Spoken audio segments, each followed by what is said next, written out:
Howdy, welcome to Patent Law, Week 6, Lecture 3. So we've made it almost all the way through the material. This is the last lecture for the Patent Law course. And we're working our way through the doctrine of direct infringement. How do you show that someone is making, using, selling, or offering to sell your patented invention, and so you can sue them for infringement, either obtain an injunction ordering them to stop making, using, selling, or offering to sell your patented invention, and or obtain damages for that, the wrong they've done by trespassing or infringing your patent. So we've covered literal infringement, largely an issue of claim construction and seeing if the claim is properly construed, reads on the defendant's device or process. The doctrine of equivalence gives, we don't say it expands the scope of the patent, but gives a little flexibility to the literal reach of the patent terms. And now we're going to see the final doctrine in this area, prosecution history estoppel, which is something that narrows the availability of the doctrine of equivalence. And we're going to talk through that. Saw it a little bit, started Warner Jenkinson's first Supreme Court case in the last 20 years on this issue. And that brings us to Festo. So here the patentee had a patent claim on a magnetic rodless cylinder. Now, during the prosecution, right, you file your application, it reads very broadly the claims, and the examiner says, well, I'm not sure if this is going to work, all right, is there anything special? Here's some prior art. And so you add a couple of limitations. And the one we're going to focus on, though there were really two, is that you add two single-lipped sealing rings. And then the defendant comes along, they see your patent claim, they say, how can I offer a competing product but not infringe your patent? Well, you claim two single-lip sealing rings. We'll look at what that means in just a second to keep the dirt out of it. But I'm going to sell a rodless cylinder with a single dual-lip sealing ring. Okay, so just to give you for an illustration of what this might look like, here's a rodless cylinder. So we don't have a piston here that's pushing the cylinder back and forth.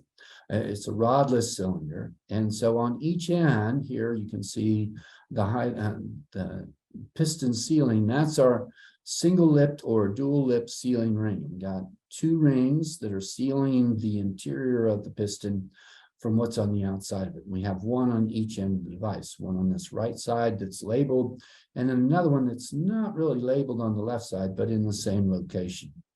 And you can see that we could readily use either one dual lip sealing ring, that one piece of hardware that has a sealing ring on either side of it, or two single lip sealing rings.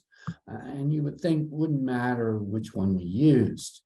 So there's no literal infringement, though, because I've switched from your two single lip sealing rings to one dual lip sealing rings. That's not the same, not within the literal scope properly interpreted of your claim. So what about the doctrine of equivalence? And the district court says yes. It says true, the claim was amended during the prosecution, but it was not amended to avoid the prior art. It was just amended because those the sealing rings were necessary for the rodless cylinder to actually work. And so we're not going to use that narrowing amendment, right? It used to be any rodless cylinder. Now it's one with these sealing rings at either end of it. So it's a narrower, it reaches fewer things, but the amendment was not made to avoid the prior art. So the prosecution history estoppel, the district court said didn't apply. So we just go with, are these elements, right? So it's element by element, each element. But even if we looked at the two single lips sealing rings, is the one dual lip sealing ring performing the same function in substantially the same way to achieve the same result? The district court said yes. The Federal Circuit, in a panel decision, 3 judges, said that's right. And the Supreme Court said, well, wait a minute. We just decided, Warner Jenkinson, that you may need to think about these things differently. So you didn't consider our opinion, Federal Circuit, because it hadn't been issued yet, when you decided your case. So go back and think a little bit and see if Warner Jenkinson really changes anything. So then it goes back to the Federal Circuit. Now they're going to sit in bank to see what the earlier Supreme Court decision, just a couple of years before, Warner Jenkinson had done to the doctrine of equivalence. And again, keep in mind, there are a lot of judges on the Federal Circuit, 5 of them, that had voted to abolish the doctrine of equivalence altogether.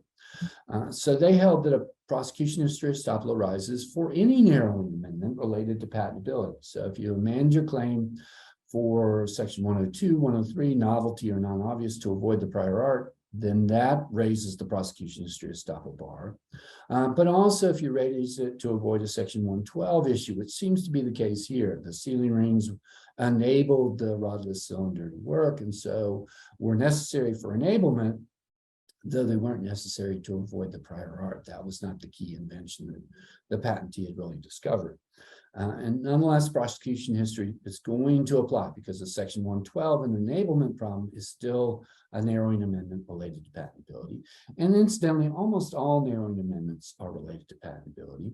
But then once prosecution history estoppel applies, the Federal Circuit held that it was an absolute bar, no doctrine of equivalence at all.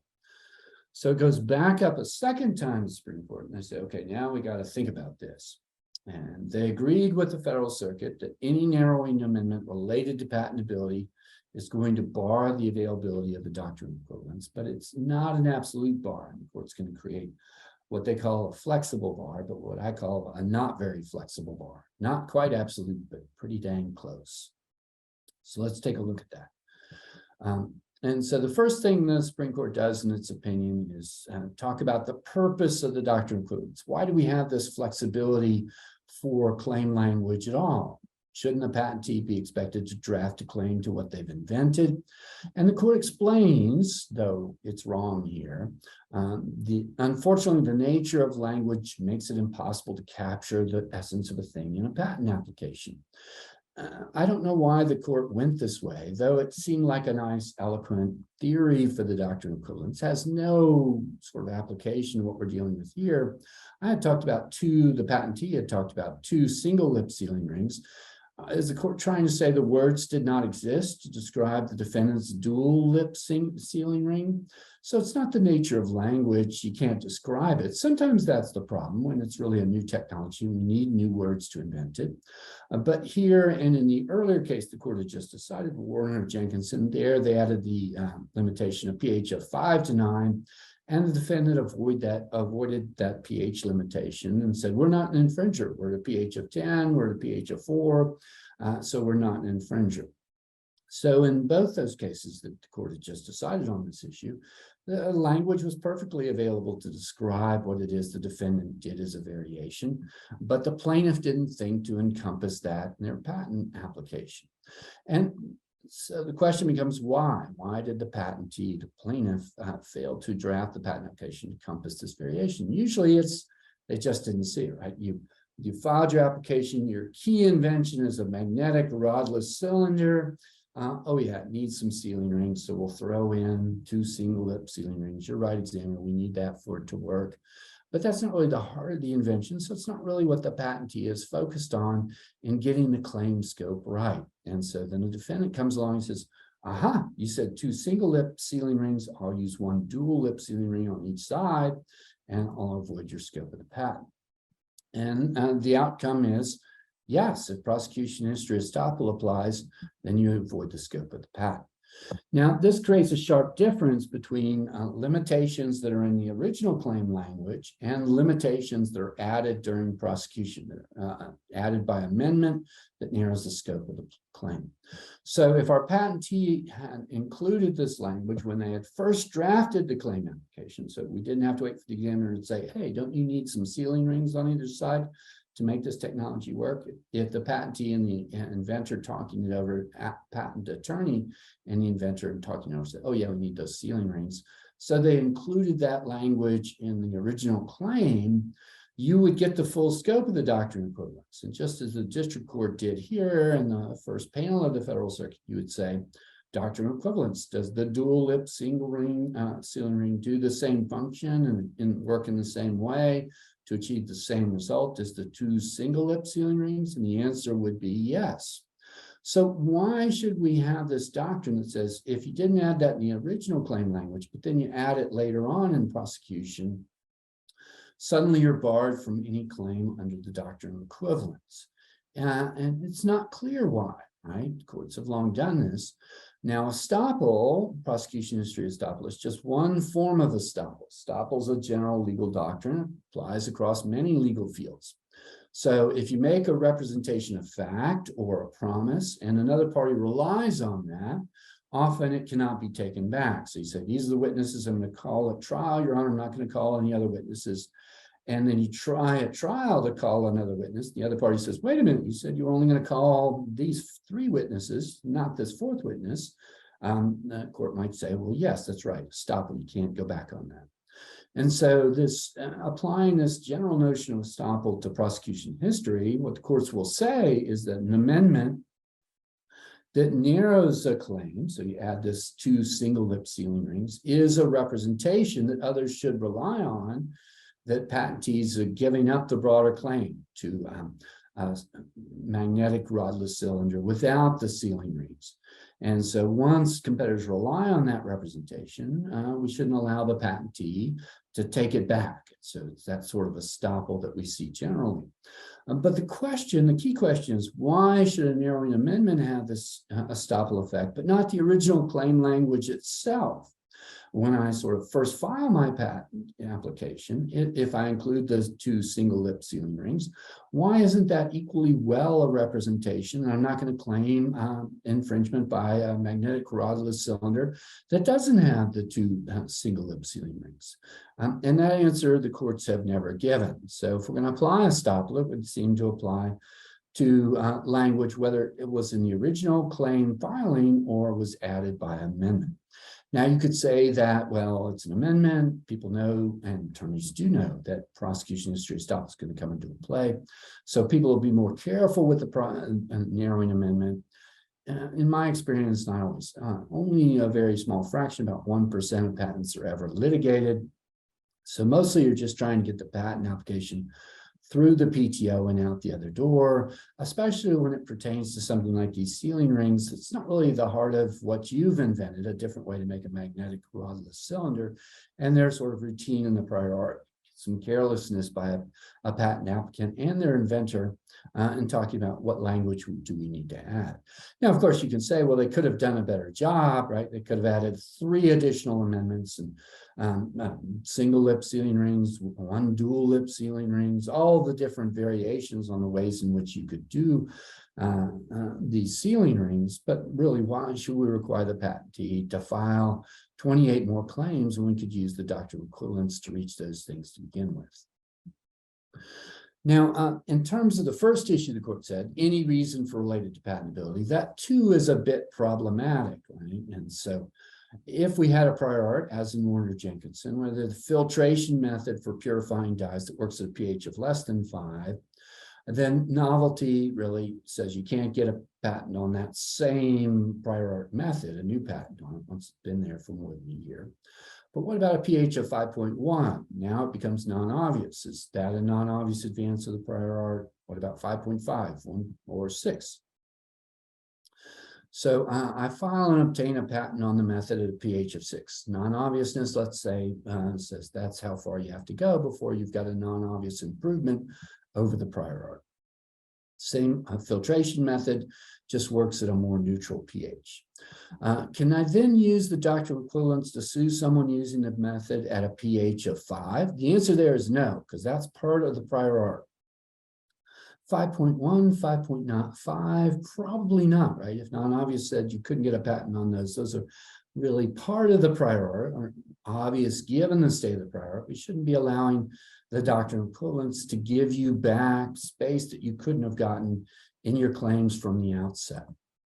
And so here we call this the ensnarement limitation. You cannot use the doctrine of equivalence to encompass the prior art or obvious variations on that.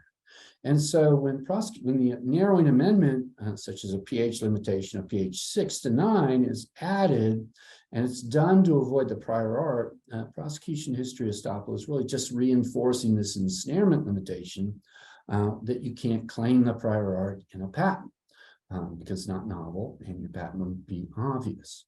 But when we're talking about a limitation that's due to enablement or written description, that's not always true. So if the limitation arises on scope with DOE when there's prior art that requires narrow claims, it doesn't matter whether it's prosecution history estoppel, so that claim is narrowed by amendment, the pH limitation is added pH 6 to 9, or if it was always there in the original filing, still not going to allow you to get that prior art, the PH of 5, through doctrine equivalence, whether it's the plain doctrine equivalence or prosecution history estoppel. So it's just sort of reinforcing this anti-ensnarement rule. But what if the reason is that I've amended it, as in Festo itself, I've added these 2 cylinders as enablement? Should we apply prosecution history estoppel here? Do we know why the amendment's made? What should we do if we can't tell? But here, there's a real difference from whether it was in the original claim language, in which case we get the full scope of the doctrinal equivalence. There is no ensnarement limitation because it's not a prior art issue, right? Everybody knew you needed these sealing rings on either end of your rodless cylinder. It's for enablement. Yet, nonetheless, the court says we're going to treat it the same way as long as it's narrowed for reasons related to patentability, which it almost always is, right? When you add a pH of 6 to 9 to your claim, you're amending it to get it through the PTO. You're not amending it as an ode to your children who just turned 6 and 9. And so you want something in your patent application to reference those milestones. So it's almost always related to patentability. And indeed, the court presumes today that it is for reasons related to patentability, unless there's a written record of some other reason for the amendment. So it's almost always related to patentability. And so here, when it's enablement, the prosecution history estoppel really changes the result. And so if I'd specified 2 single lip sealing rings, then the defendant would have been an infringer if my original claim had included that element. By adding it, amending my claims to add it, suddenly prosecution history estoppel applies, the court holds, and so there's no infringement. So it changes the outcome in a way that it probably shouldn't. Now, the Supreme Court did say it's not an absolute bar. So even if you've narrowed your claim during prosecution history for reasons related to patentability, it's still a flexible bar. And so the particular insubstantiation or substantiation of the technology may not have been foreseeable. And so you've limited your claim to particular technology, and something arises after the fact that no one could have foreseen. This is where the court's language about words are not always available to describe what we're talking about. Technology is not invented yet. How are we going to describe it? And so that could still claim a doctrine of equivalence if the defendant's particular variation from your claim language was really a new technology that really arose after the fact, after you made your amendment. And so we can't hold you to the scope of your amendment. How could you sort of draft the amendment to encompass this after rising technology when no one had foreseen it? So if you've narrowed your claim through amendment, but the equivalent you're arguing for was not foreseeable at the time of that amendment, we can give you doctrine of equivalence, which again, judges equivalence as of the time of the infringement. Second, sometimes the amendment's made for one reason, but to avoid one piece of prior art, and then the defendant tries to sort of work outside the literal scope of your patent to do something else. And so the equivalent that we're looking at, what the defendant's actually doing, is tangential to the reason you made the amendment to narrow your claim. And so there we might give you a broader doctrine of equivalence, or allow the doctrine of equivalence to come into play. Some other reason the court says in its opinion why it would not be equitable to apply prosecution history estoppel. Haven't really seen that applied in any litigated case, but all of these are rejected here, right? The dual sealing ring option was describable and available. It's sort of directly related to the reason for the amendment. You need those sealing rings for enablement. And of course, the some other reason why it would be unjust to apply prosecution history estoppel rarely applies.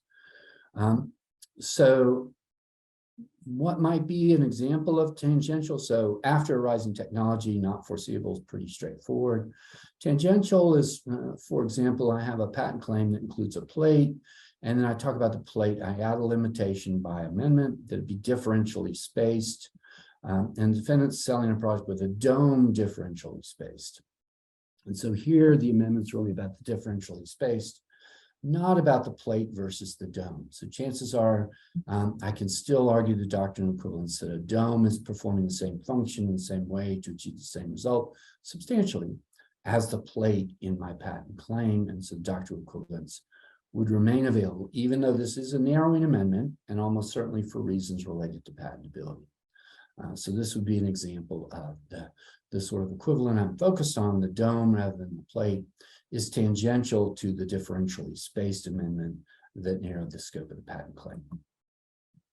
Okay, so effectively this prosecution history estoppel, because most claims, a lot of claims are routinely amended during prosecution history, really shuts down or narrows sharply the general range of availability of the doctrine of equivalence and puts it back in the Federal Circuit's court, so to speak, as to really set the legal boundaries, the lines between what is infringing and what is not.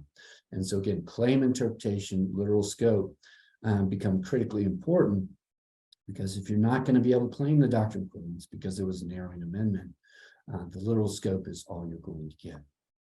Okay, so that's it for patent law. I hope you've enjoyed the course. Obviously, if you have any question over this week's material or anything else we've covered in the course, feel free to reach out to me directly by email or during the weekly office hours. So y'all take care and good luck on your final.